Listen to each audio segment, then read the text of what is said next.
క్రీస్తునందు ప్రియమైన దేవుని సంగమా, దేవుని పిల్లలారా, దేవుని ఘననామమునకు మహిమ కలుగును గాక. 50వ కీర్తనలో మనం ధ్యానిస్తున్నటువంటి శ్రేష్టమైన మాటలు, ధ్యానాంశం గమనించినట్లయితే ప్రియులారా, 50వ కీర్తనలో తను సెలవిస్తున్నటువంటి మాట, నేను మాట్లాడబోచున్నాను, నా జనులారా ఆలకించుడి అంటున్నాడు.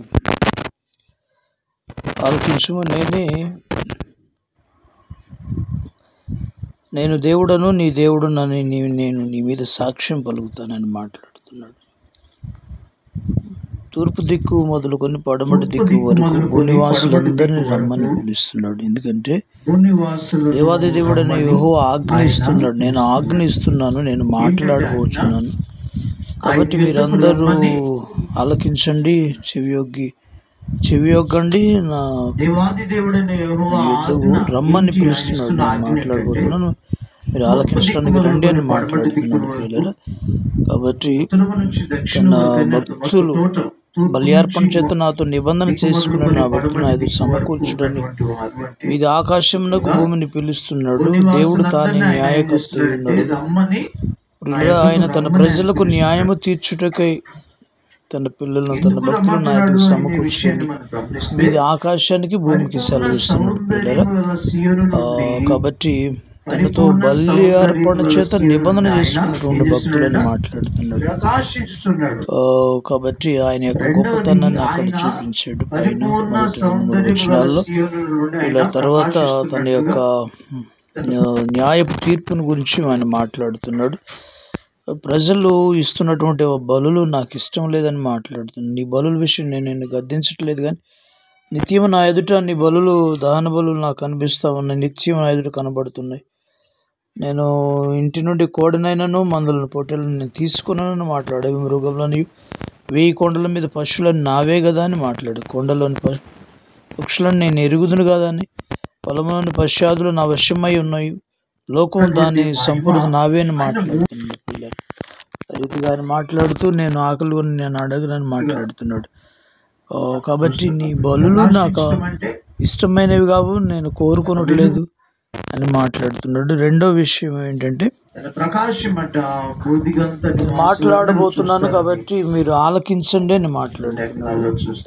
ఆయన ఆజ్ఞ ఇస్తున్నది, ఆయన మాట్లాడబోయే కొన్ని విషయాలు మనకు ఈ గ్రంథంలో పరిశుద్ధాత్ముడు తెలియజేస్తున్నాడు.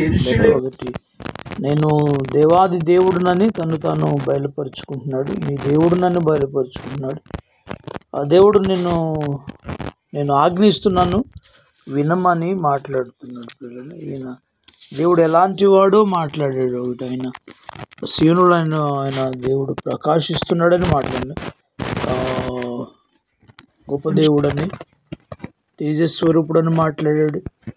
ఆ తర్వాత ఆయన ముందు అగ్ని మండుతున్నాను, శక్తిమంతుడని మాట్లాడాడు. మూడవది గమనిస్తే ఆయన ప్రచండవాయు ఆయన చుట్టూ విసరుతుందని విసరటం అంటే ఆయన బలవంతుడని, శక్తిమంతుడని మాట్లాడుతున్నాడు. తర్వాత నేను న్యాయకర్త, నా భక్తులకు న్యాయం తీరుస్తానని మాట్లాడుతున్నాడు. ఆ రీతిగా ఆయన మాట్లాడుతున్నాడు ప్రజలు. కాబట్టి ఆయన నీ మీద నేను సాక్ష్యం పలుకుతాను, జాగ్రత్త అని మాట్లాడుతున్నాడు. నీ బలులు నేను నేను గద్దించట్లేదు, నేను తీసుకొనను, సమస్తము నాదేని మాట్లాడు. ఆ తర్వాత ఆకలి కొనినా నేను నీతో చెప్పనని మాట్లాడు.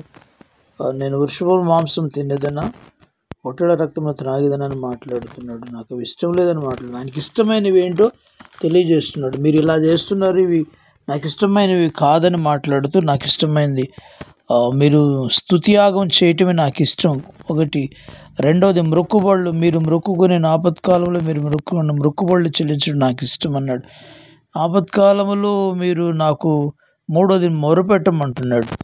మీరు మొరపెడితే నేను విడిపిస్తానని మాట్లాడుతున్నాడు ప్రియులారా. ఆ రీతిగా 4 విషయం ఆయన ఏం మాట్లాడుతున్నాడు అంటే, భక్తిహీనుల గురించి మాట్లాడుతున్నారు. భక్తిహీనుల గురించి మాట్లాడుతున్నారు ప్రియులారా. మనం దేవుని ఆయన స్తుతించే విషయంలో స్తుతియాగం ఇష్టమైందని, సజీవయాగం ఇష్టమైందని, ఉపకారం ధర్మం ఇష్టమైందని, విశ్వాసయాగం ఇష్టమైందని మాట్లాడాడు. ఆ తర్వాత ఆయనకి ఇష్టమైన యాగములు మనం చేయాలని కోరుకుంటున్నాడు. స్తుతి యాగం ఆయనకి ఇష్టమైందని మాట్లాడాడు పిల్లలు. రెండవది మొక్కుబళ్ళు చెల్లించమంటే పిల్లరా గమనించండి, ఆయన మొక్కుబళ్ళు చెల్లించమంటే మనం మొక్కుకునేటువంటి మొక్కుబళ్ళు చెల్లించాలని కోరుకుంటున్నాడు. ఆయన మర్చిపోతున్నామని మొక్కుకొనుకుంటే చెల్లించకుంటే మొక్కుకునుంటే మంచిదని మాట్లాడాడు. కాబట్టి రెండవది మొక్కుబళ్ళు మూడవది మొరపెట్టమన్న ఆపదలు వచ్చినప్పుడు నాకు మొరపెట్టి నేను విడిపిస్తాను, నీవు నన్ను మహిమపరుస్తావని మాట్లాడు. మనం నాలుగవది గమనించండి, మనం ఎలా దేవుని మహిమపరచాలో తెలియజేస్తున్నాడు పిల్లలు. ఆయన విడిపిస్తాడంటే మనం ఆయన ఘనపరచాలండి, అలా కోరుకుంటున్నాడు. ఐదవది ఆయన కానీ భక్తిహీనులతో సెలవిస్తున్నాడు. భక్తిహీనులరా, మీరు భక్తి ఉంది కానీ అది భక్తిలో శక్తి లేనటువంటి భక్తి చేస్తున్నారు, పైకి భక్తి చేస్తున్నారు. కాబట్టి భక్తి యొక్క శక్తిని ఆశ్రయించిన ప్రజల వల్లే ఉన్నారని తిమోతి పత్రికలో ఆయన మాట్లాడుతున్నారు. కాబట్టి భక్తిహీనుల వల్లే ఉన్నారు మీరు. భక్తిహీనులుగా ఉన్నప్పుడు మీరు నా కట్టడలు వివరించడం మీకేం పని అని మాట్లాడుతున్నాడు. నీ పని ఏంటి? నువ్వు భక్తిహీనుడుగా ఉండి నా కట్టడలు ఎందుకు వివరిస్తున్నావు అని మాట్లాడు. రెండవది, నా నిబంధన నీ నోట వచ్చించదేమేమి, నేను నా వాగ్దానాలు నా నిబంధనలు నువ్వు ఎందుకు వచ్చిస్తున్నావు అనమాట. దిద్దుబాటు నీకు అసహ్యం కదా అని మాట్లాడుతున్నాడు. నా మాట నువ్వు వెనుకకు త్రోసివేస్తావని మాట్లాడుతున్నాడు. నువ్వు కాబట్టి దొంగను చూసినప్పుడు ఏకీపిస్తావని మాట్లాడుతున్నాడు. దొంగను చూసినప్పుడు ఏకీపిస్తావు, వ్యభిచారులతో సాంగత్యం చేస్తావు, కీడు చేయవాలని నోరు తెరుస్తున్నావు, నీ నాలుక కపటం కల్పించుతున్నది, నీ పొరుగు నీ సహోదరుని మీద నిందలు మోపుతున్నావు, కొండలు చెబుతున్నావు, అపనిందలు మోపుతున్నావు. అయినా నేను నీలాంటి వాడిని అనుకున్నావు, నేను మౌనంగా ఉన్నందువలన నిన్ను ఇదన్నీ నీ ఎదుటి పెట్టి నేను గద్దిస్తానని మాట్లాడుతున్నాడు. కాబట్టి నీవు దీన్ని యోచించుకో, లేకపోతే చీల్చేస్తానని మాట్లాడుతున్నాడు దేవుడు. ప్రియమైన వాళ్ళారా, కాబట్టి భక్తిహీనులుగా ఉండి మనము దేవుని కట్టడలు కానీ దేవుని పని కోసం మరి ఉండకూడదని, దేవుని కట్టడలు వివరించడం నీకేం పని అని మాట్లాడుతున్నాడు. కాబట్టి ఇలాగా మనలో భక్తిహీనులుగా ఉండి ఇలాంటి పని చేయకూడదని, ఆయన నిబంధన నోట ఉచ్చరించకూడదని, ఆయన దిద్దుబాటు చెప్పినప్పుడు దిద్దుబాటు నీకు అసహ్యంగా ఉంది కాబట్టి దిద్దుకోవాలని, ఆయన ఒకటి చెప్పినప్పుడు ఆయన ఒకటి నువ్వు మార్చుకోమని చెప్పినప్పుడు దిద్దుకోవాలని మాట్లాడు. ఆయన మాటను వెనక త్రోసివేయకుండా ఆయన మాట విని బిడ్డలుగా ఉండాలని కోరుకున్నాడు. భక్తిహీనుడుగా ఉన్నప్పుడు ఆ భక్తిహీనతను విడిచిపెట్టాలని, భక్తి కలిగిన వాడిగా జీవించాలని కోరుకుంటున్నాడు. అలా భక్తి కలిగిన వాడిగా ఉండి ఆయన పని చేయాలని కోరుకుంటున్నాడు. ఆయన నిబంధనను చెప్పాలని కోరుకుంటున్నాడు, దిద్దుబాటు చేసుకోవాలని కోరుకుంటున్నాడు. ఆయన మాట వెనక త్రోసివేయకుండా ఆయన మాట వినాలని కోరుకుంటున్నాడు. తర్వాత దొంగలతో మనం ఏకీపించకుండా భయభక్తులు కలిగిన వారితో ఏకీపించాలని, వ్యభిచారులతో సాంగత్యం చేయకుండా భక్తి కలిగిన వారు సాంగత్యం చేయాలని, కీడు చేయాలని నోరు తెరవకుండా మేలు పలికేవారిగా ఉండాలని, కపటం కలిగి ఉండకుండా మంచి నాలుక, సాత్వికమైన నాలుక కలిగి ఉండాలని కోరుకుంటున్నాడు. పొరుగువాని మీద కొండలు చెప్పకుండా అపనిందలు మోపకుండా ఉండాలని కోరుకుంటున్నాడు. అలా ఉంటే ఆయన ఏమంటున్నాడంటే, గద్దించకుండా నిన్ను మరి బలపరుస్తానని మాట్లాడుతున్నాడు. కాబట్టి ఇవన్నీ యోచించుకొని సరి చేసుకోమని మాట్లాడుతున్నాడు. అలాగా నీవు మార్గంను సిద్ధపరచుకోవాలని దేవుడు కోరుకుంటున్నాడు ప్రియమైన వాళ్ళ. కాబట్టి అలాంటి బిడ్డలుగా ఉండాలని దేవుడు కోరుకుంటున్నాడు. భక్తిహీనులకు వచ్చేటువంటి ప్రతిఫలాల గురించి కూడా పరిశుద్ధ గ్రంథంలో దేవుడు మాట్లాడుతున్నాడు ప్రియుల. సామెతల గ్రంథం 2వ అధ్యాయం 21 రోజు భక్తిహీనులు నిర్మూలమవుతారంటున్నాడు. సామెతలు 1:32లో దేవునిని విసర్జిస్తారంట భక్తిహీనులు. 4:19లో నాశనం అవుతారని మాట్లాడుతున్నాడు. సామెతల గ్రంథం 4వ అధ్యాయం 14 వారి మార్గము గాఢాంధకారం అని మాట్లాడుతున్నాడు. భక్తిహీనుల యొక్క స్థితి ఇలా ఉంటుందని మాట్లాడుతున్నాడు. 3:33లో కూడా ఆయన వారి శాపము వాళ్ళకు వస్తుంది, అవమానం వాళ్ళకు కలుగుద్దని 9:7 చూపిస్తున్నాడు. 7:12 కూడా అదే, వారికి అవమానం కలుగుద్దని మాట్లాడుతుంది. భక్తిహీనులకు 10 సామెతలు 2:3-28 వారి యొక్క లాభము, వారి యొక్క ధనార్జన లాభం కాదని మాట్లాడుతుంది. వారి ఆశ భంగం అయిద్దని మాట్లాడుతున్నాడు. 17 భక్తిహీనుల పేరు అసహ్యత కలుగు చేస్తుంది. భక్తిహీనత ఉంటే నీ పేరు అసహ్యత పుట్టిస్తుందంట. తరువాత ప్రియులారా 10:11-13 వారి నోరు బలత్కారంతో నిండుద్దంట. ప్రియమైన వారులారా, ఆ తర్వాత అన్నాడు, భక్తి అలా ఉన్నప్పుడు ఉన్నాడు, భక్తిహీనుల వీపునకు బెత్తము తగునంటున్నాడు. బెత్తం వస్తుందని మాట్లాడుతున్నాడు. 10-16 సామెతల గ్రంథంలో వారి వచ్చుబడి పాపమునకు ఆస్పదములు హేతువులు అంటున్నాడు. ప్రియులరా 10:26 ఆలోచనలు పనికి మాలిందని, భక్తిహీనుల ఆలోచనలు పనికి మాలనివి అంటున్నాడు. 10:24 వారు దేని గురించి, భక్తిహీనులు దేని గురించి భయపడతారు, అది వారి మీదకి వస్తుందని మాట్లాడుతున్నాడు. వారు 10:27 సామెతల గ్రంథంలో భక్తిహీనుల ఆయుష్ తగ్గిపోద్దని మాట్లాడుతున్నాడు. దేశంలో వారు నివసింపరంట 10:30 ఆయన మాట్లాడుతున్నాడు. ప్రియులరా గమనించండి, ఆ రీతిగా భక్తిహీనులకు వచ్చేటువంటి శాపాల గురించి మాటలు, వారి నోరు మూర్ఖపు మాటలు పలుకుద్దంట. 11:5 వాడు పడిపోతారంట. వారి ఆశ నిర్మూలం అవుద్దంట. ప్రియులరా వారు బాధ పాలవుతారంట. పొరుగు వారికి వారి మాటలు నాశనాన్ని కలుగు చేస్తాయంట.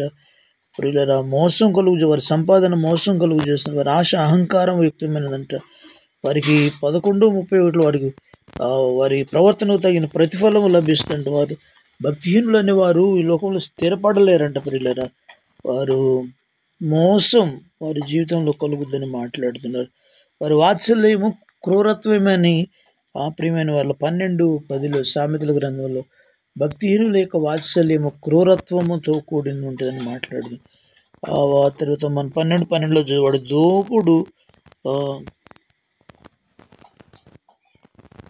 వాళ్ళ దోపుడును అపేక్షిస్తారంట భక్తిహీనులు. ప్రియులరా 12:21 వారు కీడు కోసుకుంటారు. 12:26 వారు మంచి మార్గం దారి తప్పించిన వాళ్ళను దారి తప్పిస్తారంట. ప్రియులరా 13:5-6